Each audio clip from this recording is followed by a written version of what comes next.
Olá, hoje eu vim falar para você, gestor de hospital, que tem dúvidas sobre o que fazer com o profissional PJ que está exposto ao risco biológico e, portanto, deve seguir a NR32 à risca. Esses profissionais expostos ao risco biológico são os micro-organismos, os patógenos, os vírus, as bactérias, os príons. Eles devem seguir a NR32, além das outras normas regulamentadoras, a de número 9, a de número 7, mas existe uma específica para a área da saúde ou para os indivíduos que estão expostos ao risco biológico, que é a NR32.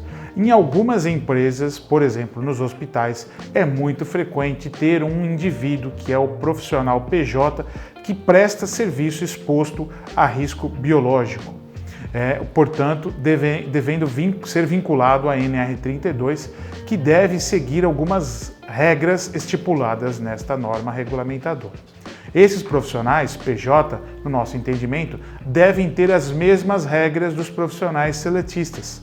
Portanto, eles não devem usar adornos, não devem usar sapato aberto, devem receber o equipamento de proteção individual da mesma forma que os indivíduos seletistas, ou seja, tudo que a NR32 recomenda e determina para os profissionais expostos ao risco biológico deve ocorrer para os profissionais PJ, para os médicos, os fisioterapeutas, os nutricionistas que porventura estejam expostos ao risco biológico. Além disso, é importante também para alguns profissionais expostos a gases e vapores anestésicos, para os manipuladores de medicamentos neoplásicos, que está lá determinado na NR32, esses indivíduos, se forem PJ, devem ter o mesmo segmento dos profissionais seletistas. E isso vale também para o controle de vacinas, né? Para os indivíduos que não são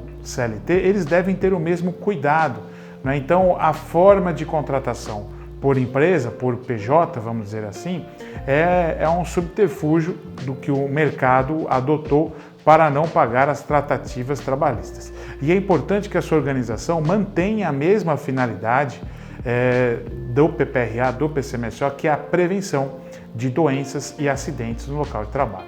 E isso vale para todos os profissionais, incluindo os PJs. Então, vamos supor que um profissional PJ, um médico, um nutricionista, um fisioterapeuta, sofreu ali um acidente pérfuro-cortante, com material biológico, obviamente. É importante que esse profissional tenha o segmento, se possível, com o médico do trabalho da instituição.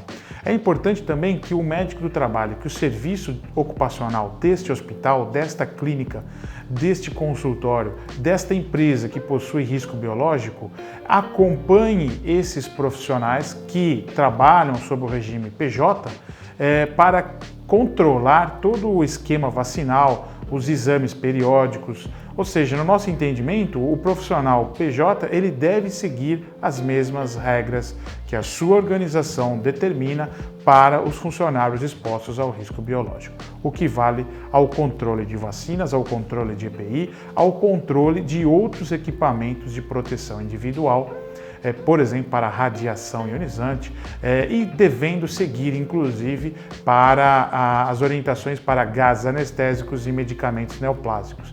Lembrando que esses profissionais, muitas das vezes, acabam não se lembrando dos riscos de sua função, de sua profissão.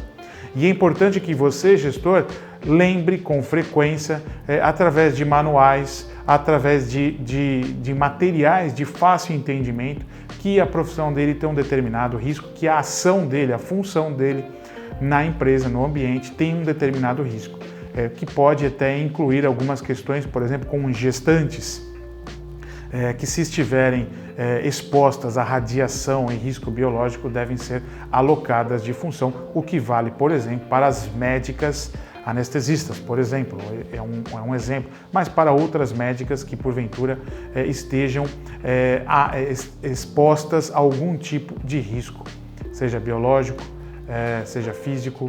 O médico do trabalho deve aí, neste caso, controlar esta informação, chamar o profissional PJ para uma consulta, né, e orientar, obviamente.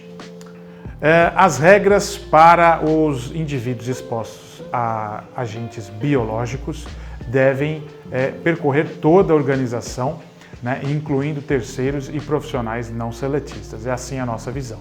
Espero ter ajudado você, gestor, que está realmente preocupado com a prevenção de doenças e acidentes no local de trabalho, e espero ter ajudado também a sua organização. Não se esqueça, se você gostou desse vídeo, curta e compartilhe à vontade. Muito obrigado.